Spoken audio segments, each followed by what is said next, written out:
ఓం ప్రముఖాయ నమః. ఓం శ్రీ గురుభ్యో నమః. ఓం సద్గురు శ్రీ శివానంద పరబ్రహ్మణే నమః. సిద్ధవేదము 33వ భాగము. ప్రస్థానత్రయం యొక్క సారాంశాన్ని గురుశిష్య సంవాద రూపంలో మనకి ఈ సిద్ధవేదంలో అందిస్తున్నారు. 22వ అధ్యాయము. గురవే, ఇదివరకు షడాధారముల విషయములను ఏదో ఒకటి చెప్పలేదు. షడాధారములను దాటి జీవుని బ్రహ్మరంధ్రమున ఐక్యపరచుటయే మోక్షమని చెప్పుచున్నారు. దీని యొక్క తాత్పర్యమేమని వివరింప ప్రార్థించుచున్నాను. షడాధారములనవి ఏవి, వాటి నామములేవి? శిష్యుడు చెప్తున్నాడు. మూలాధార, స్వాధిష్టాన, మణిపూరక, అనాహత, విశుద్ధి, ఆజ్ఞ అనునవి. ఈ 6 ఆధారముల స్థితి ఏ ప్రకారమున అని గురువుగారు అడుగుతున్నారు. మూలాధారం అన్నది గుదమై ఉన్నది, అనగా ఇది వరకు గుదమనిన చెప్పి వచ్చిండు మలద్వారమును తాకుకుని పైగా యుండునదియు. స్వాధిష్టానమన్నది ఇది వరకు లింగమని చెప్పి వచ్చిండు మూత్రద్వారము మూలమును తాకుకొని ఉండునదియు. మణిపూరకమన్నది ఇది వరకు నాభి అని చెప్పి వచ్చిండు బొడ్డును తాకుకొని ఉండునదియు. అనాహతమన్నది ఇది వరకు హృదయమని చెప్పి వచ్చి ఉండు రొమ్ము మధ్యయుండు రొమ్ము గుండియయు.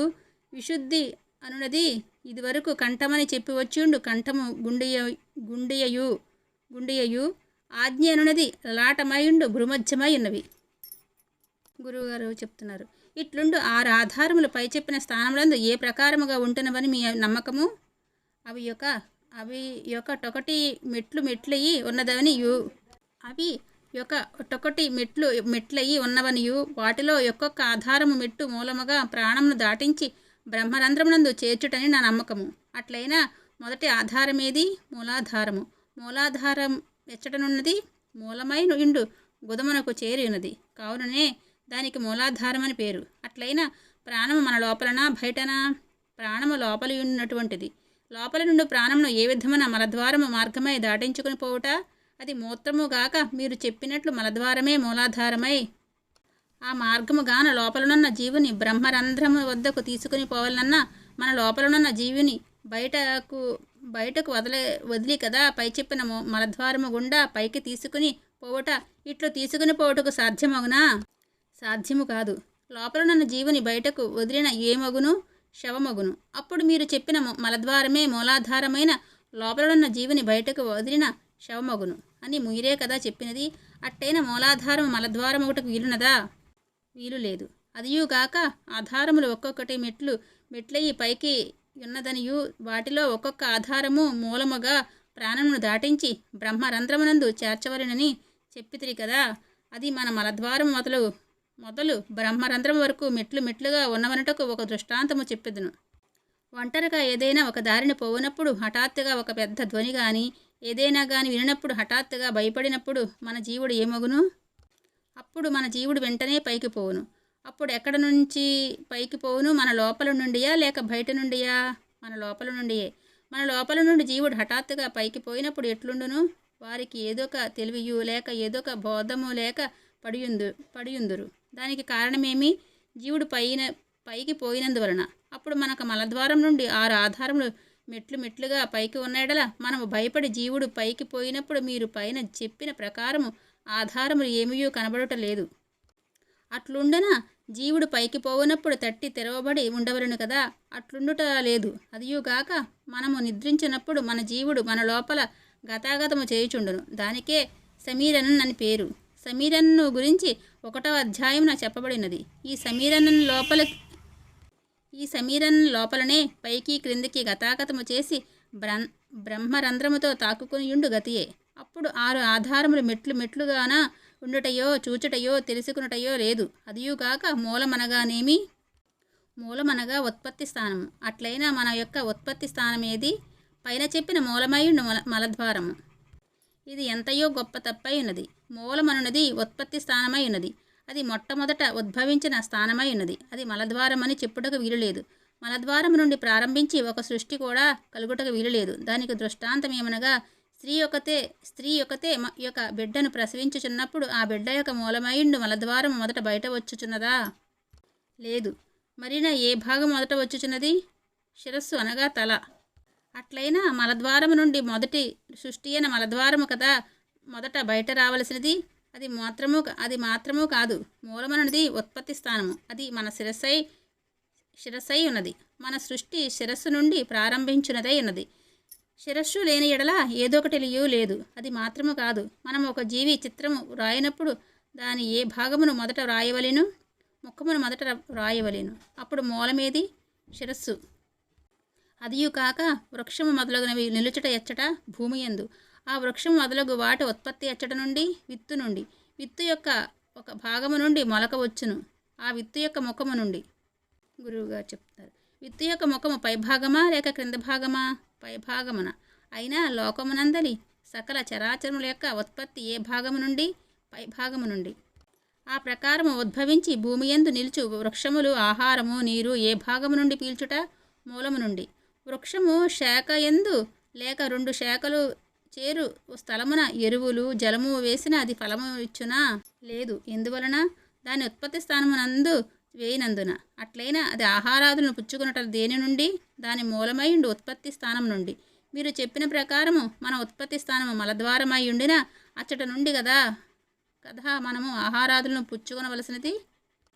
అవును, అట్లు చేయుటకు మన మూలమై ఉండి ఉత్పత్తి స్థానము అది కానందున సాధ్యమగుటలేదు. అట్లయినా మనము ఆహారాదులను పుచ్చుకునుటకు జలము తాగుటయు దేని నుండి? మూలమైన శిరస్సున యొక్క భాగమునందుండు ముఖములో నుండు నోటి నుండి. మూలమనున్నది గడ్డయనగా ఉద్భవ స్థానము. అది మన శిరస్సై ఉన్నది. మన శిరస్సునందు నుండే మన యొక్క ఉద్భవములన్నయు. ఆ శిరస్సయుండు మూలము యుండుట పైన కావున చరాచరములయుండు సర్వ జీవుల ఉత్పత్తి స్థానము పైభాగమై ఉన్నది. కావున మూలాధారము మొదలగు అన్ని ఆధారములు అణిగియుండుట శిరస్సునందే. మూలాధారం అన్నది మూల ప్లస్ ఆధారం. మూల ఈజ్వల్ ముందు అనగా ఉద్భవ, ఆధార ప్లస్ స్థాన. ఎట్లనగా ముందు యొక్క స్థాన అనగా నేను అహంకారమై అవస్థ. ఆ అవస్థకు ఆధారము మనస్సై ఉన్నది. ఆ మనసునకు ఆధారము జీవుడై ఉన్నాడు. అది ఎట్లనగా జీవుడు లేని ఎడల ఏమగుచున్నది? శవమగుచున్నది. ఒక శవమునకు ఇటువంటి ఏదైనా ఒక అవస్థ కద్దా? లేదు. కారణమేమి? జీవుడు లేక యుండినందున. అట్లయినా జీవుడుండు అన్ని సమయములందును ఈ విధములైన అన్నయూ కద్దా? లేదు. నిద్రించినప్పుడు ఏదొకటయో తెలియటయో చూచుటయో లేదు. అట్లయినా ఇవన్నీ ఎప్పుడు కలిగినవి? నిద్ర నుండి హెచ్చరికయే అయినప్పుడు. అప్పుడు ఏమి కలిగినది? నేను అహంకారము కలిగినది. ఆ అహంకారం ఎచ్చట నుండి కలిగినది? మనస్సు నుండి. అట్లయినా జీవుడు మనస్సు అహంకారం అను మూడవస్థలు మనకు కద్దు. వీటిలో ఒకటొకటికి మూడు అవస్థలు కద్దు. దీనిలో నేను అహంకారమునకు ఉండు మూడు అవస్థలు జాగ్రత్త సుషుప్తి స్వప్న అను ఉన్నవి. దీని విషయమై 7వ అధ్యాయమున వివరించబడినది. అయినా అది అహంకారమునకు ఉండునటువంటిదై ఉన్నది. అది ఇప్పుడు మనము అనుభవించే జాగృత సుషుప్తి స్వప్నమై ఉన్నది. యథార్థముగా స్వప్న సుషుప్తి జాగృత అని అగుచున్నది. అనగా స్వప్న జాగృతుల యొక్క మధ్య సుషుప్తి. అప్పుడు మొదట స్వప్నము అటు వెనక సుషుప్తియు పిమ్మట జాగృతయే ఉన్నది. అయినా లోకమున ఇప్పుడుండి అనుభవం అట్లు కాదు. మొదట సుషుప్తియు ఆ సుషుప్తి యందు స్వప్నము, ఆ స్వప్నము అంత్యమున శీఘ్రముగా హెచ్చరికయే జాగృతయే ఉన్నది. ఇవన్నీ అహంకారమునకు అయి ఉన్నవి.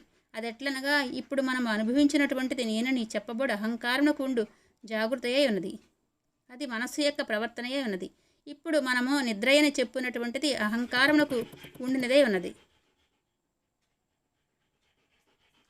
అది మనస్సు యొక్క ప్రవర్తనము విడిచిన సమయము. మరలా ఇప్పుడు మనము నిద్రయని చెప్పున్నటువంటిది అహంకారమునకు ఉండినదై ఉన్నది. అది మనస్సు యొక్క ప్రవర్తనము విడిచిన సమయము. ఆ నిద్రించే సమయమున కనబడు స్వప్నము అహంకారమునకు ఉండినదై ఉన్నది. అది మనస్సు తనచే చేయబడిన ప్రవర్తనను గురించి ఆలోచించేటటువంటిది. ఈ మూడవస్థలు మనం ఇప్పుడు అనుభవించినటువంటివై ఉన్నవి.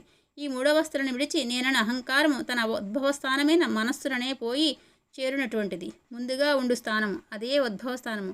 దానికే మూలాధారమని పేరు. అప్పుడు నేనని అహంకారము తన ముందుగా ఉండు స్థానమైన మనస్సునందు పోయి చేరి సమయము మనస్సు యొక్క స్వప్నావస్థ. అదెట్లనగా అహంకారము స్వస్థానమున ప్రవేశించినప్పుడు బాహ్య వృత్తులందు అనగా బయటకు లోపల నుండి ఏదొకటయు సంకల్పించుటకును ప్రత్యేకించి తెలుసుకొనుటకు గ్రహించుటకు మనస్సుకు సాధ్యము కాదు. స్థాపనా శక్తి అన్నయు నేను అహంకారమునకు ఉండుటైనందున అహంకారము మనస్సై ఉండు తనలో అణిగిన సమయమున బాహ్య వృత్తులను అనగా బయటకు లోపల నుండి ఏదో ఒకటి గ్రహించుటకు సాధ్యము కాదు. ఇది మనస్సునకు స్వప్నమగుచున్నది. నేను అహంకారము ఉద్భవస్థానమును చేరుట వలన ఆ అవస్థకు మూలాధారమని చెప్పుట. స్వాధిష్టానం అనున్నది ఒక అడుగు స్థానము అనగా స్వస్థానము. స్వ ఇజుకొల్టు తన, స్థానము ఇజుకొల్టు వాసస్థానము అనగా తన వాసస్థానము. ఎప్పుడు అహంకారం మనస్సునందు అనుగునో అప్పుడు మనస్సునకు ప్రవర్తనయు లేక తన స్వస్థానమునందు ప్రవేశించిన సమయము ఆ అవస్థ మనస్సు యొక్క సుషుప్తయే ఉన్నది. అదెట్లనగా అప్పుడే మనస్సు యందు ఏదో ఒక తెలివియు లేక ఒకటియు లేక ఉండునటువంటిదే ఉన్నది. అదెట్లనగా మనం ఇప్పుడు పగలని చెప్పు సమయమున బయట యందు ఒక గృహము యొక్క లోపలకు వెళ్ళినా అప్పుడు చాలా చీకటై ఏదో ఒకటిని తెలియని విధముగా ఒక భ్రమ కలుగు రీతి అగుచున్నది. ఇది సర్వజనులకు అనుభవం కదా. అలాగే బాహ్యము నుండి అహంకారమయుండు నేను అను అవస్థ మనస్సయుండు తనలో చేరిన సమయమున మనస్సయుండు తన బాహ్యవృత్తులను విడిచి తన స్వస్థానమునందు ప్రవేశించినప్పుడు ఏదో ఒక ప్రకాశమును తెలివియో లేక శుద్ధి చీకటై ఒకటయు తెలియక ఉండు అవస్థ అది మనస్సు యొక్క సుషుప్తయే ఉన్నది. అది ఏ స్వాధిష్టానమయ అవస్థ. ఇక మణిపూరకము అనున్నది మనస్సునకు జాగృతావస్థయే ఉన్నది. అనగా మణి అనున్నది మనస్సు, పూరక అనున్నది పూరకమనగా నిండించుట. అప్పుడు మనియేయుండు మనస్సు ఒకటి లేక జీవునితో కూడి తానుగా నిండినది. అచ్చట అతి ప్రకాశమే జ్వలించినది. అది ఎట్లనగా పై చెప్పిన గృహము యొక్క చిన్న గదిలోనికి వెళ్ళినప్పుడు చీకటై కనబడినను అచ్చటనే స్వల్ప సమయం నుండి చక్కగా చూచిన అచ్చట నుండి ప్రకాశమే అచ్చట నుండి సర్వ అవస్థలను చూచి సుఖమై తోచుచున్నది. ఇది లోకజనులకు అనుభవమై ఉన్నది. ఇలాగే మనస్సు స్వస్థానమునకు ప్రవేశించినప్పుడు మొదట చీకటిగాను స్వల్ప సమయమున అచ్చటనే ఉండినప్పుడు అచ్చట చక్కగా ప్రకాశమై అన్ని అవస్థలను తెలియవచ్చి చాలా చాలా సుఖమై తోచును. ఇది మనస్సునకు జాగృతయే ఉన్నది. ఇదే మణిపూరకం అనే అవస్థ. ఇక అనాహతం అనగా అనా ప్లస్ హతం. అనా ఈజ్యుకొల్టు అగ్ని, హత ఈజ్యుకొల్టు నాశము అనగా అగ్నిస్వరూపమై ప్రకాశించుకుని ఉండు మనస్సు తన ఉద్భవ స్థానమైన జీవుని యందు లయించినది. అప్పుడు అది జీవుని స్వప్నావస్థయైనది. అనగా ప్రకాశమయుండు మనస్సు జీవుని యందు లయించు సమయమున కలిగియుండు శోభయు అనగా ప్రకాశము ఇటువంటిదని తెలియటకు సాధ్యము కాక స్వప్నతుల్యమై ఉంటున్నది. ఇది జీవుని స్వప్నావస్థ. దీనికి అనాహతము అని పేరు. విశుద్ధి అని చెప్పునది వి ప్లస్ శుద్ధి. వి ఈజ్యుకొల్టు విశేష అనగా తెలివి. శుద్ధి ఈజ్యుకొల్టు నిర్మలతో, తెలివి నిర్మలమైనది. అప్పుడు ఏమియో తెలియక ఏదొకటియో తెలివి లేక నిశ్చలమై జీవుడు మాత్రముండుట అవస్థ. ఆ అవస్థ జీవుని సుషుప్తి. ఆ జీవుడు తన నుండి ఉద్భవించిన మనస్సు నుండి కలిగిన అన్ని కల్మషములు నాశమై జీవుని యందు మనస్సు లయించును. ఆ జీవుడు మాత్రమై ఒకటయు తెలియకయుండు అవస్థయే సుషుప్తి. ఇదే విశుద్ధన అవస్థ. ఆజ్ఞ అనున్నది జీవుడే శివుడే ఉద్భవస్థానమయుండు ఆనందమున లయించి మరొకటి లేక ఆనందించుకుని ఉండు అవస్థ. అది జీవుని జాగృత. దానికి ఆజ్ఞ అని పేరు. షడాధారముల యొక్క స్థితి ఈ విధమైనది. ఇదే బ్రహ్మానందము. ఇటువంటిదని చెప్పిన ఎవరికినీ తెలుసుకున్నట్టుగా అసాధ్యమనియు అదెట్లనగా పాల పాయసమును భుజించిన వారికే దాని యొక్క రుచి తెలియట గాని దానికి భుజించిన వారికి దాని రుచి ఉండునటువంటిదని వేదాంతులు చెప్పుచున్నారు. అయినను బ్రహ్మానందమును తెలుసుకునవచ్చును. అదెట్లనగా సర్వజీవులు బ్రహ్మానందమును అనుభవించి వచ్చుచున్నవి. అయినా అదెట్లనగా తాను సదా ఉపజీవనము చేసి జీవించవలసినదైన తన సొంత సొత్తును తానే దొంగిలించి నాశము చేయనది. అనగా ఆ సొత్తును తీయుటకు వెళ్ళి దానిని తాకు సమయమున కలుగునటువంటి అవస్థయే బ్రహ్మానందము. స్వామి వాడు ఉపజీవనము చేసి జీవించవలసిన వాని స్వంత సొత్తును వాడే దొంగిలించి నాశము చేయునా? అవును, నాశము చేయును. లోకమునందుండు సర్వజీవులు వారు ఎల్లప్పుడూ ఉపజీవనం చేసి జీవించుకుని ఉండుటకు కావలసిన సొత్తును వారే దొంగిలించి నాశనము చేయుట వలనే చనిపోవుటకు కారణమైనది. అదేమనగా ఇప్పుడు లోకమునందుండు సర్వజీవులు ఎక్కువగా ఆగ్రహించుకునియుండునదియు మైథునమై ఉన్నది. అనగా స్త్రీ పురుష సంయోగము. అయినా లోకమునందు ఏదో ఒక ప్రవర్తనము చేయనప్పుడు మనసు దాని యందు నిలువక భిన్నమై అటునిటు అల్లాడుకుని ఉంటున్నది.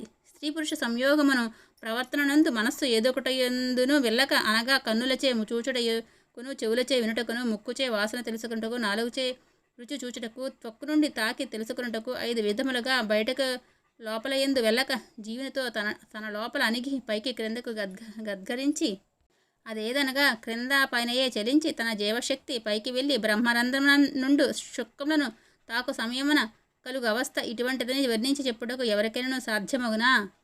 సాధ్యము కాదు. అదే బ్రహ్మానందము. ఎందుకనగా బ్రహ్మమనున్నది శుక్లము. ఆ శుక్లమయుండు బ్రహ్మము జీవుడు వెళ్ళి తాకు సమయమున అతి తక్కువైన 1 నిమిష సమయము, కనురెప్ప మూసి తెరిచిన సమయము ఉండు స్థితి ఆ ప్రకారమని ఎవరి చేతను చెప్పుటకు సాధ్యము కాదు. అదే ఆనందము. దీని నుండే ఆనందము నుండి ఉద్భవమని, ఆనందంలో ఉండవలనని, ఆనందంలో లయించవలనని చెప్పుడు కారణము. ఇప్పుడు లోకమున ఆనందమునందు జీర్ణించుట తప్ప ఆనందమునందుండుట గాని లయించుట గాని లేదు. కారణము పై చెప్పిన ప్రకారము బ్రహ్మస్వరూపమై ఉన్న శుక్లమును దొంగిలించి నశింపచేయడం వలన ఏదొకటియో తెలియక అధోగతే నశించిపోవటం వలనే, అందువలనే పై చెప్పిన ప్రకారము ఉద్భవించిన ఆనందమునందు జీవుడు పోయి లయించుటయే బ్రహ్మానందము. ఆ ప్రకారము బ్రహ్మస్వరూపమైన శుక్లమును పానం చేసి లయించి ఎప్పుడునూ ఉపజీవనము చేసి జీవించి ఉండవలసినదైన సొత్తు శుక్లమయ్యున్నది. దానిని మనమున ఆలోచించక 1 నిమిషమునకుండు సుఖమున కాశించి తాను ఎప్పుడునూ ఉపజీవనము చేసి జీవించి ఉండవలసినదైన తన సొంత సొత్తును తన్ను తానే దొంగిలించి నాశపరుచుకునుచున్నారు. కావున పై చెప్పిన మైథున సమయమునందు ఏ ప్రకారముగా జీవుడు మన లోపల అణిగి లోపలనే క్రిందాపైన గతించి జీవుడు శుక్లను దొంగిలించుటకు వెల్లులాగనే, అదే ప్రకారముగా జీవుడు లోపలనే కింద పైన గతి చేసి పైన నుండి బ్రహ్మమై ఉండు శుక్లమునందు లయించినట్టు చేసిన సదా ఆనందమత్తుడై ఉండవచ్చును. దీనికే బ్రహ్మానందమని పేరు. లోకవాసులు ఇది తెలియక ఆలోచించకయు వాని శక్తి బయటకు లోపల వదిలి పలు విధములుగా పలు తరము బంధించి అది వాటిలో భ్రమించి నశించిపోచున్నారు. కావున తన్ను తాను తెలుసుకునవలేను. అది లోకమును చెప్పుచున్నారు. అట్లు చెప్పడయే గాని ఎవరునూ తన్ను తాను తెలుసుకునట్లేదు. తన్ను తాను తెలుసుకునవలనన్నా తన్ను తాను చూడవలేను. తన్ను తానే చూడక వేరొకటిని చూచి తాను అన్నది తెలియక నశించిపోవట. కావున లోకవాసులైన సర్వజీవులు వానిలో నుండి వచ్చు శక్తిని వాని లోపలనే పై చెప్పిన ప్రకారము బ్రహ్మమైన శుక్లమునందు లయించి తానే సన్మయమై కైవల్యము ప్రాప్తించి సదా ఆనందమత్తులై ఉండవలని ప్రార్థించుచున్నాము. శుభం. సంపూర్ణం. ఈ అధ్యాయంతో మొత్తం కంప్లీట్ అయిపోయింది. ఇక్కడ శ్లోకం ఇచ్చారు. చిదంబరావాస అఖండమీశం సదాశివాంశం మనుజావతారం సదాశివానందమశేషకామాన్ సదా ప్రదాతార మహం భజామి. తో నీలహో గురుకటాక్షమతిన్ను మేల ఎన్నుం మహాదురితవన్ కటలే కటాప్పాన్ వంతిచ్చుటట్టే గురివిన్ కలలేవనుంకై వన్నెత్తిడట్టే పురుషార్థ చతుష్కమెల్లాం. దీనికి మీనింగు: తెలివందుటకు సద్గురు కటాక్షం ఒకటే కావలసినది గాని మిగిలిన సాధనములు త్రిలోకము లేవు. గురుపాదములు దొరికిన వెనుక బావుల వలె నుండు కష్టములను చాటుచు మరియు 4 పురుషార్థములను సుఖముగా సంపాదించుకుని ఉండవచ్చును. సమాప్తము. ఇక్కడ వివరణ ఇచ్చారు. ఈశ్వరుడు అంటే జీవుడు, గురువు, మనస్సు. ఉపదేశము అంటే ఈశ్వరుని సమీప స్థానము. ఆ స్థానమును ముట్టి చూసి విద్యను దానము చేయుట. అంటే పుణ్యము అంటే తెలివి అయిన జీవశక్తి అయిన వాయువు తీసుకుని చేయుట. మన జీవుని స్నేహించి తన లోపలనే చేర్చుట. జీవ కారుణ్యము లేక అహింస. ఇంకా పాపం అంటే తెలివి లేక అదేదనగా జీవుని స్నేహము లేక మన జీవుని అధోగతిగా చేయుట, హింసించుట. ఇంకా పంచభూతములు అంటే ఈ కనపడు ఆకాశము, వాయువు, అగ్ని, జలము, భూమి కాదు. అవి తనలో తానే ఉండినవి. ఆకాశము సదాశివుడైన జ్యోతి, వాయువు శివుడైన జీవుడు, అగ్ని రుద్రుడైన తేజస్సు, అప్పు అంటే జలము, విష్ణు అయిన మనస్సు, పృథ్వీ భూమి, బ్రహ్మమైన అహంకారము. ఈ 5ను ఒకటే చేరి సృష్టి ఎగుచున్నది. ఇంకా శివుడంటే సత్వగుణము, జీవుడు, స్థూల శరీరము, పురుషుడు, తండ్రి అని. విష్ణువు అంటే రజోగుణము, మనస్సు, సూక్ష్మ శరీరము, స్త్రీ, తల్లి. ఇంకా బ్రహ్మం అంటే తమోగుణము, అహంకారము, కారణ శరీరము, నపుంసకము. ఉపవాసము అంటే నిరాహార అనుష్ఠానము కాదు, ఈశ్వరునితో చేరియుండి అవస్థ. అప్పుడు ఏదో ఒక ఆహారము వద్దు. క్షేత్రోపవాసము గాత్రక్షేత్రమైన శిరస్సులో ప్రతిష్ఠ స్థానమైన భ్రూమధ్యములో జీవుడు ఉపవసించుట. ఇక లింగము, ఉపస్థము, గుదము గురించి. సర్వజీవులలోనూ రహస్యమై ఉన్నవి. లింగము పురుష జననేంద్రియము, ఉపస్థము స్త్రీ జననేంద్రియము, గుదము మలద్వారము కాదు. షడాధారములు. మలద్వారము నుండి భ్రూమధ్యం వరకు 6 చక్రములు లేకున్నవి. మనస్సు జీవుడు ఐక్యముగు సమయమున అనుభవించు 6 అవస్థలై ఉన్నవి. ఆ ప్రకారము ఐక్యమగునప్పుడు బ్రహ్మానందమును అనుభవించును. అప్పుడు తన్ను తానే తెలుసుకుని ఆనందమత్తుడై ఉండవచ్చును. ఈ విధముగా జీవుని యొక్క వేదతత్వములు విపులముగా అర్థమగుటకు చదవాలి, అనుసరించాలని ఈ సిద్ధవేదంలో మనకు తెలియపరిచారు. అయితే ఇది 6వ ప్రకరణము. మళ్ళీ నెక్స్ట్ 7వ ప్రకరణం వచ్చిందంట సిద్ధవేదం. అది నెక్స్ట్ ఇంకా స్పష్టంగా చదవాలని గురువుగారి దయ వల్ల ఆశపడుతున్నాను. ఈ సిద్ధవేదాన్ని నాకు తమ్ముడు ఈ మధ్యనే చనిపోతే వాడి గుర్తుగా మొదలుపెట్టాను. ఇది అంతా తమ్ముడికి అంకితం. తమ్ముడు గుర్తుగా మనశ్శాంతి కోసం ఇది పెట్టుకుని ఇలా చదువుకున్నాను. నాకు నాకే తెలుసుకుని ఇంకా ఈ బాధ నుంచి, సుఖదుఖాల నుంచి బయటపడే విధంగా తయారవ్వాలని ఈ గురువులందరి దయ వలన, గురు పరంపర దయ వలన మనందరికీ ఈ బ్రహ్మ విద్య, ఈ సిద్ధ విద్యలోనూ మన సాధనలో ఇంకా ముందుకెళ్ళాలని గురువుల్ని ప్రార్థిస్తూ అందరూ అనుగ్రహం కావాలని కోరుకుంటూ అందరికీ దక్కాలని, ఇక దేవుడి దయ వల్ల, గురువుగారి దయ వల్ల 7వ ప్రకరణం దొరకగానే మళ్ళీ 7వ ప్రకరణం చదువుదాం అనుకుంటున్నాను. ఇదంతా శ్రద్ధగా విన్న వాళ్ళకి కృతజ్ఞతలు. ఇది నా కోసం నేనే చదువుతున్నాను. నెక్స్ట్ నాకు నేను నేర్చుకుంటాకి ఇది పరమాత్మ దయ వల్ల మనందరికీ, ఇది విన్నవారికి మనందరికీ ఇంకా సాధనలో ముందుకెళ్ళాలని, బ్రహ్మ విద్య ఇంకా మనకు స్పష్టంగా జ్ఞానం ఇంకా ప్రాప్తించి ముందుకు వెళ్ళాలి. గురువుగారి ఆశీస్సులు ఎప్పుడు మన మీద ఉండాలని కోరుకుంటూ ఓం శ్రీ గురుభ్యో నమః. సర్వం శ్రీకృష్ణార్పణమస్తు.